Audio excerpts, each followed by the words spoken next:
Welcome to GGL news. ఎరువులు పురుగు మందుల దుకాణ యజమానులపై Adoni sub collector Maurya Bharadwaj serious.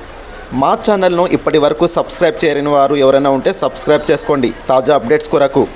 Kurnool జిల్లా ఎమ్మెగినూరులో నకిలీ ఎరువులు అమ్ముతున్నారని జిల్లా కలెక్టర్కు రైతులు ఫిర్యాదు చేయడంతో స్పందించిన జిల్లా కలెక్టర్ విచారణకు అధికారులను ఆదేశించడంతో ఆదోని సబ్ కలెక్టర్ మౌర్య భరద్వాజ్ ఆధ్వర్యంలో మంగళవారం పంచముఖి ఎరువుల దుకాణాన్ని తనిఖీ చేశారు. తనిఖీల్లో అనుమతులు లేని ఎరువులు అమ్ముతున్నట్టు అధికారులు గుర్తించి 60,000 విలువ గల ఎరువులను సీజ్ చేసి 6A యాక్ట్ కింద దుకాణ యజమానిపై కేసు నమోదు చేసినట్టు అధికారులు తెలిపారు. ఎవరైనా అనుమతులు లేని ఎరువులు మందులు అమ్మిన రైతులను మోసం చేసిన వారిపై కఠిన చర్యలు తీసుకుంటామని ఆదోని సబ్ కలెక్టర్ మౌర్య భరద్వాజ్ తెలిపారు.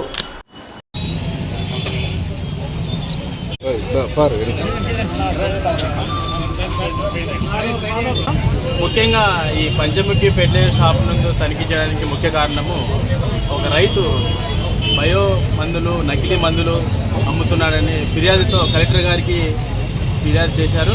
కలెక్టర్ గారు ఆదేశాల మేరకు ఇప్పుడు సబ్ కలెక్టర్ గారు నేను డివిజనల్ అధికారి వచ్చి వెరిఫై చేయడం. అందులో భాగంగా ముఖ్యంగా 6A కేసు ఫెర్టిలైజర్స్ అనాధికారికంగా అమ్ముతున్నారు అవన్నీ గుర్తించడమైనది. ఆ 6A కేసు బుక్ చేసి కూడా జేసీ కోర్టుకు సమర్పించడం జరుగుతుంది. కాబట్టి ముఖ్యంగా 63,150 వరకు ఈ విలువ చేసే ఈ ఎరువులను సీజ్ చేయడం జరిగింది. పంచముఖి ఫెర్టిలైజర్స్ మందులు నకిలీ మందులు అమ్ముతున్నారు, బ్యాడ్ క్వాలిటీ మందులు అమ్ముతున్నారని చెప్పి కంప్లైంట్ వచ్చింది. దానికి సంబంధించి ఈరోజు అగ్రికల్చర్ డిపార్ట్మెంట్ డివిజనల్ అగ్రికల్చర్ ఆఫీసర్తో కలిపి ఈ కంప్లైంట్ అనేది రైతులు కలెక్టర్ గారికి ఇచ్చారు. ఆయన ఇన్స్ట్రక్షన్స్ మేరకు ఈరోజు ఇన్స్పెక్షన్ చేయడం జరిగింది.